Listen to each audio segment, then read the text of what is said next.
Self-Help Sat-Nav is brought to you by Open Forwards.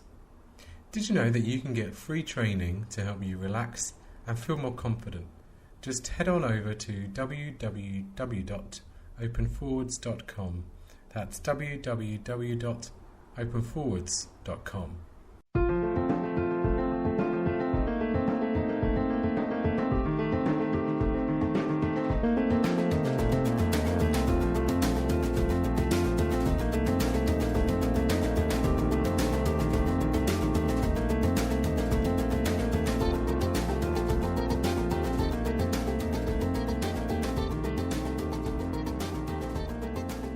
Hi and welcome to episode number 17 of Self-Help Sat-Nav, the monthly podcast where we discuss relationships, mental health, work, parenting, well-being and much, much more. I'm your host, Jim Lucas, founder, behavioural therapist and online course creator.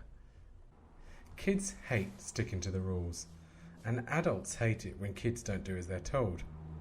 So how can parents and teachers help their kids to do the stuff that we know is good for them? In this episode, I am joined by a teacher with over 17 years experience and a passion for making education more meaningful. I'm also joined by her husband, an ACT therapist and a psychologist at Veterans Affairs in the USA. Together, they have written an incredible training resource for teachers called Empower Your Students, Tools to Inspire a Meaningful School Experience. They are Lauren Porosoff and Jonathan Weinstein. Hi both, thanks for joining me. Hi. Hi, great to be here. So Lauren, I just wanted to ask you to begin with, what's an example of a self-help tool that you've put to use in your own life? Well, I've actually learned a little bit about the acceptance and commitment therapy traditions. And one of the tools that I found most helpful in my life, both as a teacher and as a parent, it's kind of funny, but the singing as a way to unhook from some of the emotions like the frustration and tedium of teaching.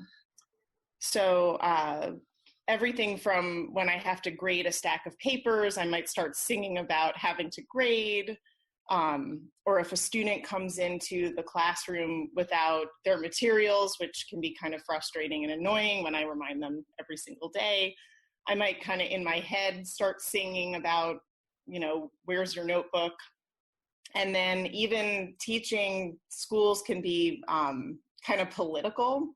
And so I sometimes sing in my head or sometimes after school on the way to school about that too. And it doesn't necessarily make those parts of the job more fun, but it can help me kind of cope with some of those emotions. And what about you, Jonathan? Do you do something similar, or would you say that you kind of tend to go to something different? I do something similar. If I'm in therapy and I'm working with a patient, we can find a song that has some sort of resonance. We might change the words. I'll just give an example in my own experience. For a time, I was attempting to do some research, which is really challenging to do in a world where you're seeing mostly patients and you don't have any time blocked for it.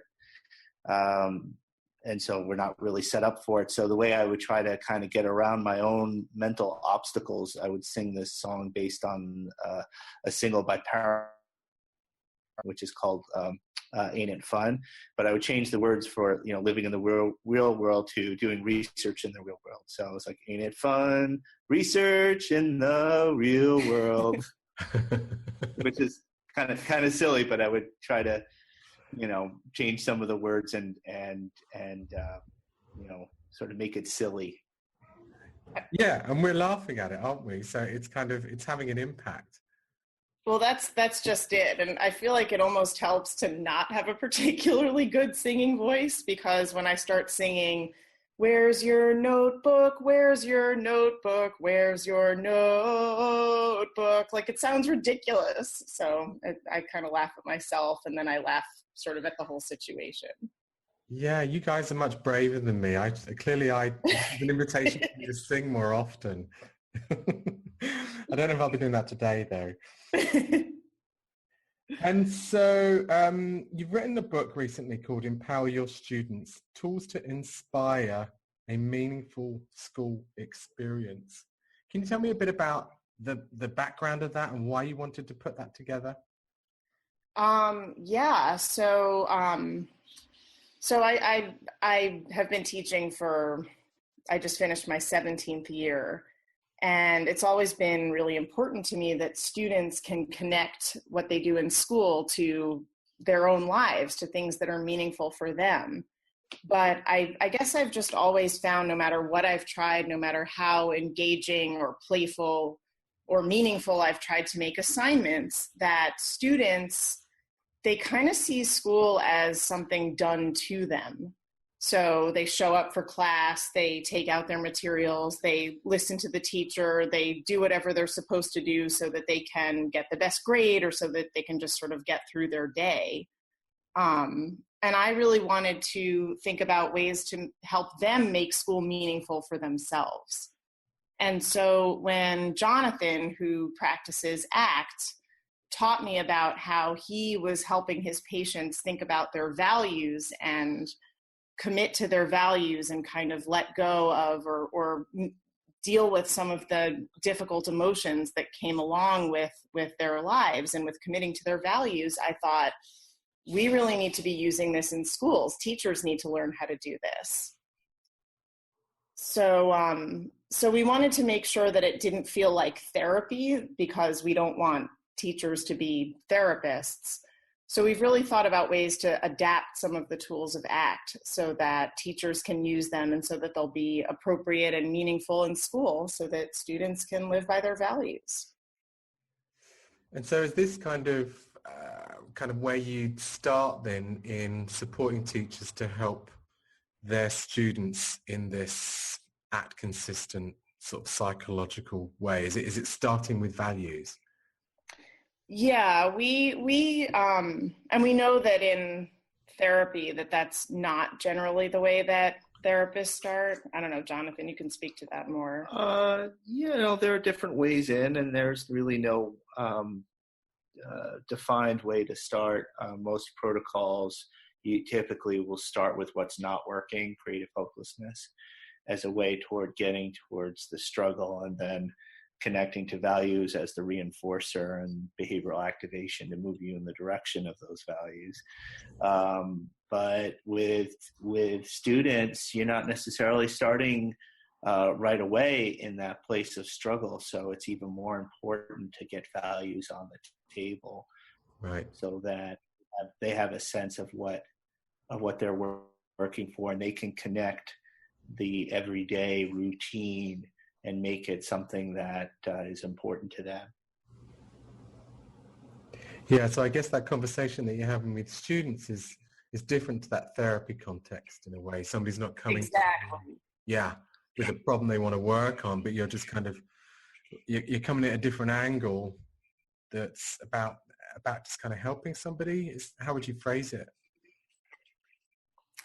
Well, we chose the word empower pretty deliberately because it's really about giving the power back to the students to really take charge of their own education in the context of their own lives and what makes their lives meaningful. So that's really the goal. It's about helping them see that school is not just, a bunch of teachers telling them stuff to do. It's about how they can connect their experiences to what's meaningful. So for example, I had a student a couple of years ago who he hated math. I'm not a math teacher, I'm an English teacher, but he hated math and he hated writing, and I am a writing teacher. But he loved baseball. And so we used to talk about how hard he would work to practice his batting stance and how he would just stand out there for hours just practicing his stance. And so we talked about sort of why that was important to him. And he wanted to do some things with sports, but it turned out that level of persistence was also meaningful to him, that it made him feel satisfied even if it was painful in the moment. So we sort of started to have these conversations about, well, how is writing like practicing your batting stance? And how is writing an opportunity for you to practice the kind of persistence that you need on the field? So on a more of a meta level, what we're trying to do is to abstract the qualities of action inherent in valued living. So sort of like the process of living your values and behaving in a direction toward them, and the vitality and energy behind that, and trying to locate those properties and bring them with you when you're trying something that is important. Yeah. So I guess you're referring to the persistence there that Lauren was just talking about. Mm-hmm. Yeah, the persistence and that sort of single-minded focus that she's describing in that example. And it really could be whatever it is that is important to the student. So some are motivated by opportunities to use their creativity. Some of them want to practice becoming more compassionate or kinder or developing relationships. And so helping them kind of transform what school means so that they can see the opportunities to practice the behaviors that they care about. And that word empower just kind of hadn't really clicked before, but it seems like it's quite an attractive word for that school context. Like it's got the word power in it. And for a kid in an environment where they feel like they've got to follow a lot of rules, that's probably quite attractive. Exactly.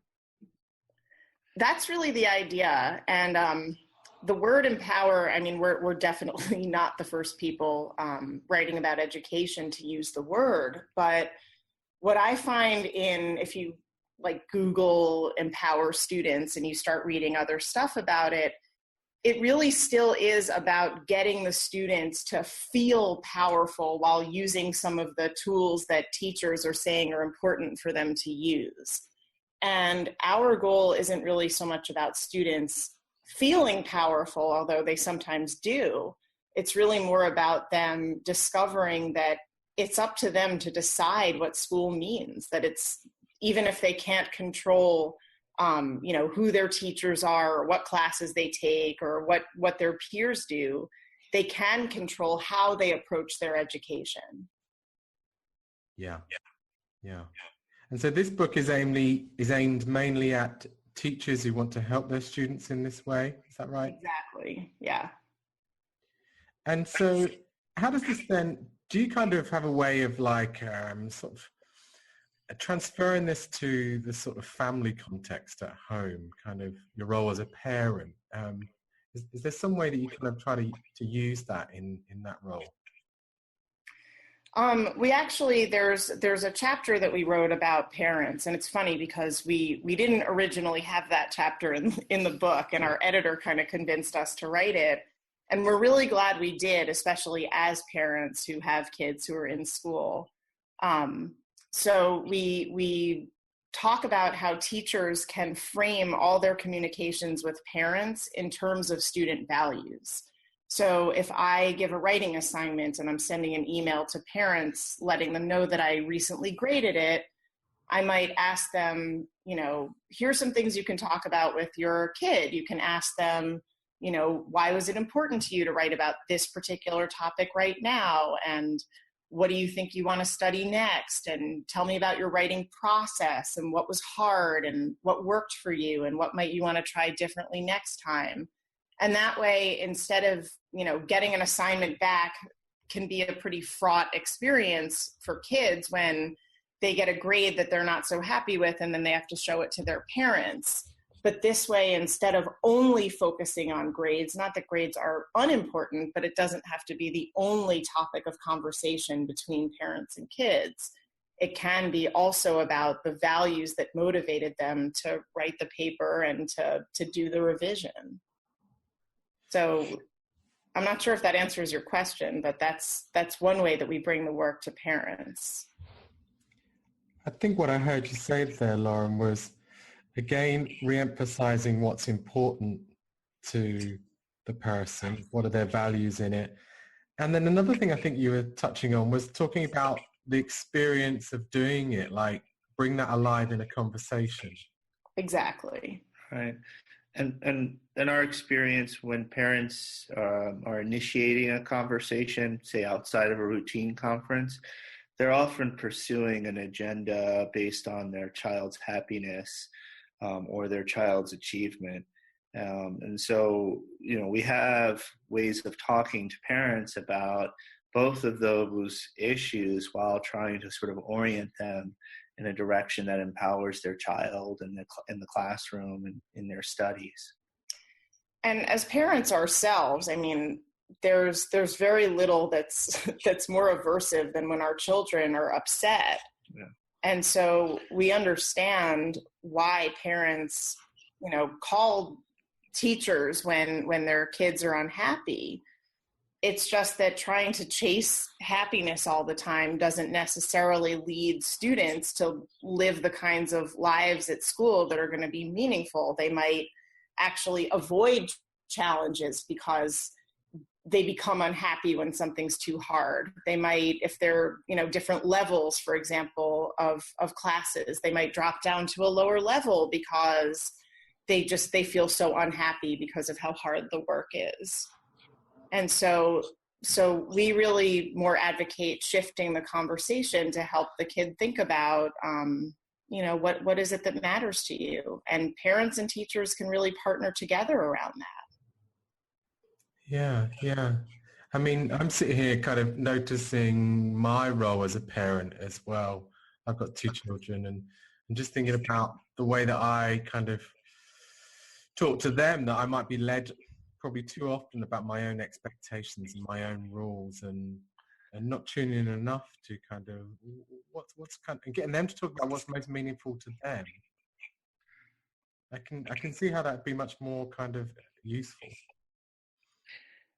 And often when you can find that what's meaningful to them, helping them to notice the difference between when they're doing something that's maybe at school meaningful to you versus what they really care about, so they can experience the qualitative difference in the action itself. So that would be a conversation you'd have with one of your children, would it, Jonathan?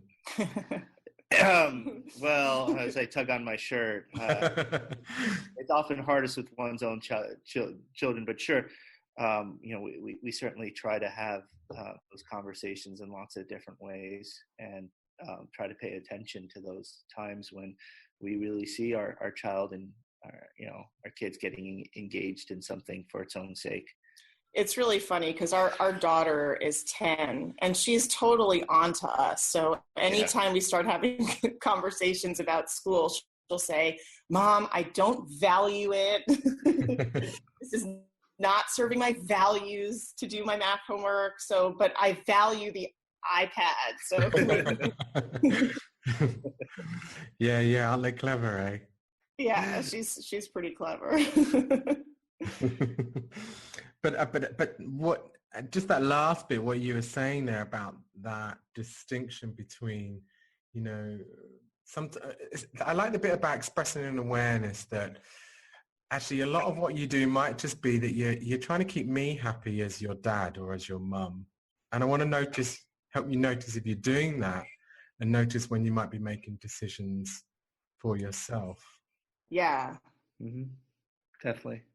Yeah. And as she gets older, that's something that more and more we've been looking at. So because the work gets harder, and I don't want her to do it just because she thinks it's going to make me happy. It's not about my happiness. It's about her pursuing a meaningful life. So she loves nature and she loves science and engineering. And if she's going to pursue any of those in a serious way, she's going to need that math.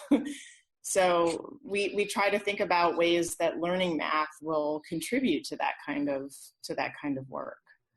And it doesn't make the math homework more fun, but it does sort of connect it to a source of meaning in her life. Makes navigating the things that you have resistance to a bit easier to do. I would say there's still plenty of struggle. maybe it's easier for us to accept her struggle, and maybe that makes it easier for her.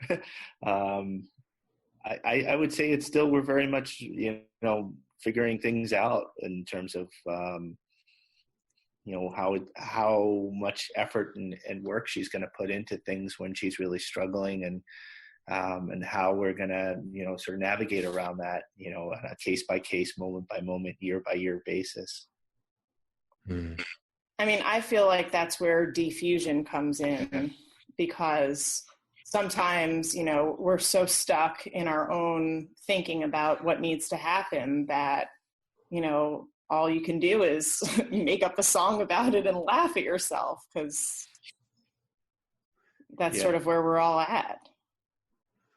Yeah, so diffusion, isn't it, is that thing that you were talking about earlier about unhooking from your own thoughts, kind of that emotional helper. Okay, we're going to be back after this short advert. Are you looking for ways to manage your stress like a pro?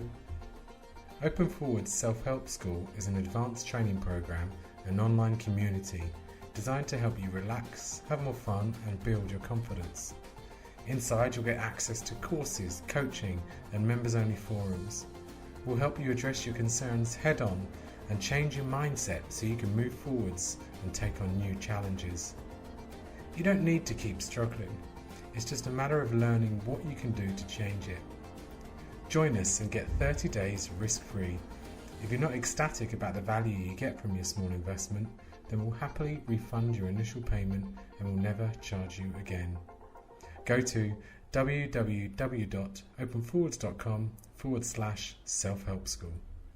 You're saying that works well for yourselves. Is that something that you kind of teach about in the Empower Your Students book as well?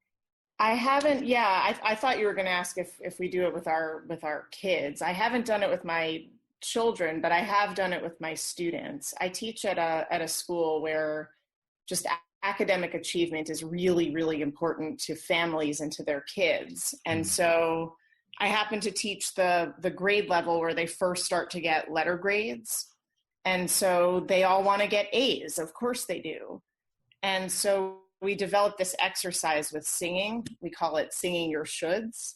So the grades that you should get. Yeah. And when they get their grades on assignments, we sing a song about them. So it's to row, row, row your boat. A plus, B minus, B, C minus, C minus, D, D. And and you can sing that song in a round, like they get really silly. And that's kind of the point, is that they're just letters. We get to decide what they mean. And it doesn't make the kids want to get A's any less. They still want to get A's, but they can also kind of notice their relationship to their own thinking about their grades and then decide what they want to do with that. It reminds me of a documentary that was on in the UK some years ago. I can't remember exactly, where there was an experiment in a school to not give grades, but to just give comments on feedback on whatever they did. And you could tell, like, the student was just sitting there going, tell me the grade, what did I get? Yeah. Like it just one. Yeah, I mean, in my experience, it doesn't work because of what's it called, the thing in RFT where you equivalence relations, derived relations. Like, it doesn't matter if we call it A, B, C, D, F, or if we say excellent, super, wonderful, fair, good job, or if we have emojis. Kids are going to notice what means they're the best and what means they're the second best. Yeah, we're going to commodify outcomes, whatever we call those outcomes, one way or the other. It's kind of unavoidable. So even if they only get comments, they still want to know, like, am I the best? Am I the second best? Am I the worst? Tell me what my rank is relative to my peers. Tell me if I'm good enough and smart enough. And so our approach is, instead of getting rid of grades, because it's sort of hard to not grade ourselves, even if we're not getting the letters, how do we want to relate to those categories, to those self-evaluations? Right. Do we see ourselves only as good enough in relationship to this grade that has some sort of social meaning and significance, or can we learn to, view our own efforts and know honestly whether or not we tried our hardest, or whether we're just sort of, skating by without much effort, even if we are getting the best grades? Right. So it sounds like you're recognizing the natural urge to always be like, to compare yourself, to want to be the best, to want to be the strongest, the fastest, the biggest, or whatever, and then working around that. Mm-hmm. Working with it, even, how am I gonna, who do I want to be in the face of all these messages about who I should be? Right. Yeah. So coming right back to that values piece again. Yeah, easy to get lost in all the thinking here. So I guess the the values piece is where you bring the children, keep bringing them back to the meaningful part. Yeah, it really is. There are lots of ways one can approach psychotherapy from an ACT perspective, whether it's a, diffusion or selfless context or values. But I think in this book and Empower, we really sort of begin and end with values, and we get to the other aspects of the model, and even a few things that are a little bit, within CBS but outside of ACT, and bring those pieces in. But we do come back to values. Mm. And so I wonder, Jonathan, can you tell me a bit about kind of anything that you do, what you're kind of working on, the projects that are maybe exciting you the most at the moment? In my work as a psychologist at the VA, or do you just sort of mean in general with this work? Either, really. Just something you feel you'd like to speak to at the moment. Well, one of the things I've gotten involved with is some training at the VA, and so that's causing me to listen to a lot of therapy sessions, and that's giving me more of a developmental perspective for therapists. So that's been a kind of a neat, a neat development for me. One thing that always comes up with working with high-risk patients is how to address suicide prevention, and how to take care of the steps that are considered to be sort of standard of care, from just a general mental health perspective. So one thing, for example, that we will often ask our clinicians to do with high-risk patients is to put together what we call a safety plan. Mm-hmm. And the safety plan has, 6 different parts to it. The first part is an awareness part. The second part is what can you do for yourself, a sort of individual coping part. The third part is what do you like to do with other people? That's social. Fourth part is who can you call an emergency? Fifth part is who are the professionals in your life you can reach out to? And the sixth part is how to restrict any means that you might use to attempt suicide. The first 2 parts have opportunities for empowerment, in my view. Or in particular, because there's an awareness piece about what is going on inside your skin leading up to that moment that was so intolerable that you decided to end your life, or tried to do something, or had the thought about ending your life. And so sort of cultivating a willingness to have that conversation and a willingness to observe sensations. Now, now this is awfully deeply uncomfortable, and so when I have this conversation, I say the purpose of, try to have a conversation about the purpose of awareness is so that you can choose. And what do you have when you have choices? You're empowered. Right. So that brings the power back to them. So the willingness to feel discomfort is in the service of their empowerment. And so we try to transform this low point into an opportunity for empowerment. Mm-hmm. So this is the context of the VA, which is Veterans Affairs. Is that what it stands for? Yeah, that's right. This is working with veterans.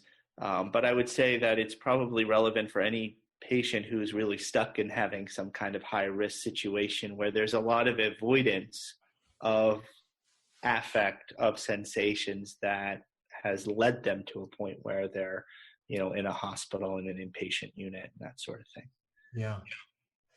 And so you two wrote this book together. What was it? Was this your first book that you produced together? Together, yeah. Yeah, what was that sort of project like, that experience? I found it really fun and also sometimes really frustrating. I mean, I guess like any couple, we fight, and this gave us something else to fight about, but also something that we really felt like we were meaningfully doing together. He's the expert on the psychological theory and practice, and I sort of say like, well, wait a second, the thing that you do with your patients would totally never work in a classroom, but here's what would. And so it was kind of this constant back and forth about how to apply and adapt the tools and concepts of CBS to the classroom. So it's really a joint effort. From a process standpoint, we have like 2 or 3 different types of conversations. Laura, it'll start with like, somewhere around 6 a.m. as I'm waking up. Lauren's already been up for an hour writing. And she'll say, hey, what do you think about this? And so one type of the conversation is, I don't think that'll work. That's really stupid. And then I'll try to go back to sleep. Or I'll say something really arrogant, and then she'll get pissed at me. And then we'll have like a debate about it. And then eventually we'll have this sort of dialectic where maybe it wasn't the original idea that she suggested, nor was it the thing that I shot down, but we usually meet somewhere in the middle. So that's one way we come up with stuff. Sometimes she's just totally brilliant, and I just think, yeah, that'll be awesome, and I can see all these other applications. So that's the second type of conversation. And the third one is usually I'll like come up with an idea and it'll totally not work whatsoever, and I won't understand until I actually like hear other teachers and see other teachers like we do in a training or a workshop or something, and I'll say, wow, I really am appreciating this context and seeing how you're presenting things in a way that might be a little bit more didactic than we'd be comfortable doing in therapy training. Yeah, that's one of the pieces that I think is a little bit different in the school context, is that as a teacher, my job is to make sure that students learn. And sometimes the best way for them to learn is for me to tell them things. And it doesn't necessarily work experientially because they don't have the life experience to necessarily always be able to connect what I'm talking about to their experiences. Yeah. Yeah. But our hope is for them to get there eventually, and we do actually have our final chapter is really about psychological flexibility in your own life and for teachers. And so we even toyed with the idea of suggesting that teachers could read the book backwards and start there. So they start with themselves. Right, but we felt like we couldn't start there because that would just be like a self-help book for teachers, and that probably wouldn't be very appealing. Well, I mean, not that it wouldn't be appealing. I mean, I think teachers actually might be interested in self-help, but we thought that a good place to start with teachers would be with their students. Teachers are constantly looking for ways to, make learning better for their students. And so we thought by beginning with students and then ending up with themselves, that they might be a little more open to it. I guess the issue is I didn't want to present this work at all giving the message to teachers that they're somehow broken. That if they want to work on their own psychological flexibility, they can kind of come to that and not feel like we're judging them in any way. Yeah. Yeah. Well, it's really interesting to hear kind of the different parts of your process there. How long's the book been out on the market in the US? It's not yet. It comes out next month. August 8th. Okay. And so have you had any chance to get any feedback from anybody yet? Somebody might have used it? Well, for one thing, at my school, some of my colleagues are using it. We've been giving trainings in different parts of the US, and teachers say that they really,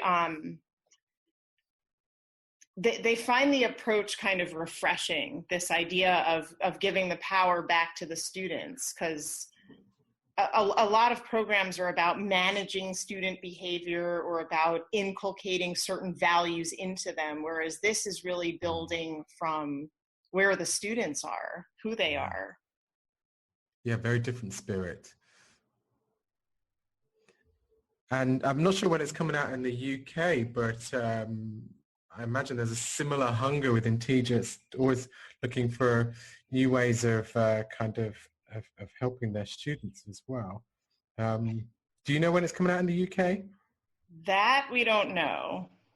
I sent a book to a colleague as a pre-order who gave us a lot of great feedback. So I was curious about that. I hope the book ships over there. Yeah, I mean it can be ordered online, but as far as coming out, I don't know. Well, I'll look it up and I'll put some links to it in the show notes at the bottom of the page. Oh, thanks. That would be lovely. Thank you. And so if people wanted to get in contact with you to kind of ask questions or just kind of run some things by you, I guess, one, would you be okay with that? And two, what's the best way to do that? Absolutely, we'd be okay with it. Two ways to find us. One is our website. And the easiest way to get to our website is bit.ly, L-Y, so bit.ly/empower your students. Okay. And then my email, which, anyone's always welcome to ask me any questions, is just Porosoff, my last name, @gmail. And mine is, my work email is jonathan.weinstein @va.gov. Okay, great. Well, I've really enjoyed this today. This has been a different angle that we're kind of coming at self-help today within an educational context for the first time. So I really appreciate you giving up your time, and I really hope this is going to be an interesting episode to people. Thanks so much for joining me. Thank you. Thank you so much for your interest in our work. Wow, what an interview. Weren't these two great? You can find lots of information in the show notes about how to get in touch with them. There's that website address, there's their email addresses, and I've put down details of where you can find their book when it comes out to publish in the UK. Hope you've enjoyed this episode, and see you again next month. Bye.